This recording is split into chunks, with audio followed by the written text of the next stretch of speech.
दगडात इतिहास कोरलेला आहे, प्रत्येक किल्ला शौर्याने झुललेला आहे.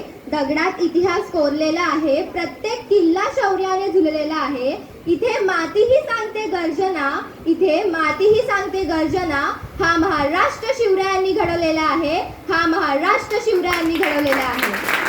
आदरणीय गुरुजन, उपस्थित मान्यवर आणि माझ्या प्रिय मित्र मैत्रिणींनो, माझे नाव मैथिली सचिन वेंगुर्लेकर आहे. मी इयत्ता 8वी मध्ये शिकत आहे. आज मी ज्या विषयावर बोलणार आहे तो विषय नाही, ती प्रत्येक मराठी माणसाच्या रक्तात वाहणारी ओळख आहे.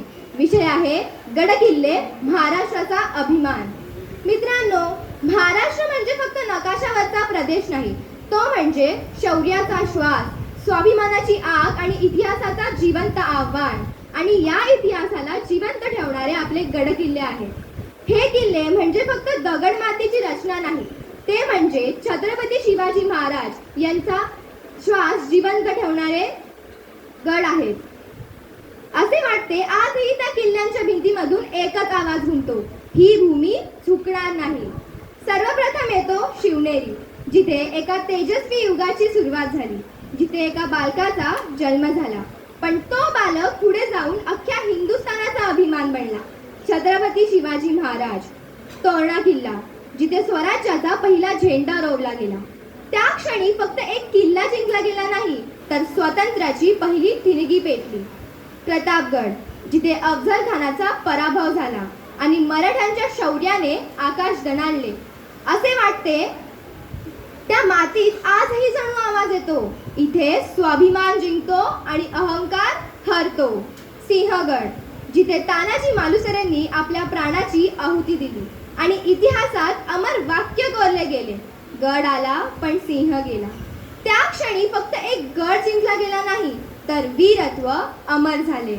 पुरंदर, जिथे संघर्ष, तह आणि रणनीतीचा इतिहास लिहिला गेला, जिथे प्रत्येक दगड सांगतो स्वराज्य सहज मिळत नाही, ते रक्ताने घडवावे लागते.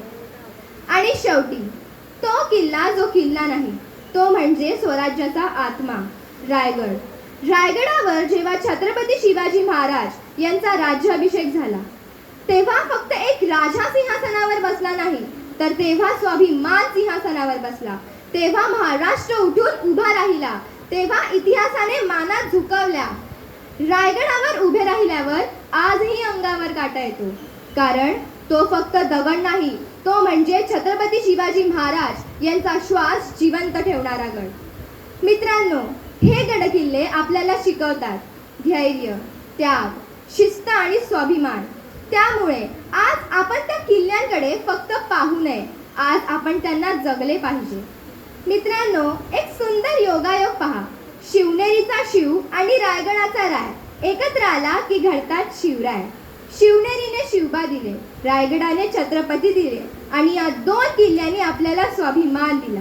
त्यामुळे जेव्हा केव्हा एका गडावर पाऊल ठेवाल, तेव्हा त्याला फक्त एक दगड समजू नका, कारण त्या प्रत्येक दगडात मावळ्यांचा त्याग, शिवरायांचे स्वप्न आणि स्वराज्याचा श्वास दडलेला आहे. शेवटी एवढंच म्हणेन, ज्याच्या हृदयात किल्ले जिवंत आहेत, त्याच्याच रक्तात खरा महाराष्ट्र वाहतो. बोलतील या सह्याद्रीच्या कडा कपाळी जोमानी, बोलावे त्या सळसळणाऱ्या वाघनखाच्या टोकांनी, बोलावे त्या सळसळणाऱ्या वाघनखाच्या टोकांनी. भीमा, घोधा, प्रवरा, मुळा, सीना यांच्या लाटांनी, बळीराजाच्या शेतामधल्या सुंदर सुरेख पाठांनी. नाकामधली नथ बोलू दे, हाताचे कंकण बोलावे, नाकामधली नथ बोलावी, हाताचे कंकण बोलावे. मराठवाडा, विदर्भ, पुणे अन अवघे कोकण बोलावे. निधड्या छातीच्या छाव्यांचे मर्द मराठी मन बोलू दे, निधड्या छातीच्या छाव्यांचे मर्द मराठी मन बोलू दे. रायगडावर फडफडणारा भगवा ध्वज दैवा डोलू दे. आठवून तो मुरारबाजी, नेताजी आणिक तानाजी, आठवून तो मुरारबाजी, नेताजी आणिक तानाजी. गरजा सिंहांच्या वाघांनो, जय भवानी, जय शिवाजी. धन्यवाद.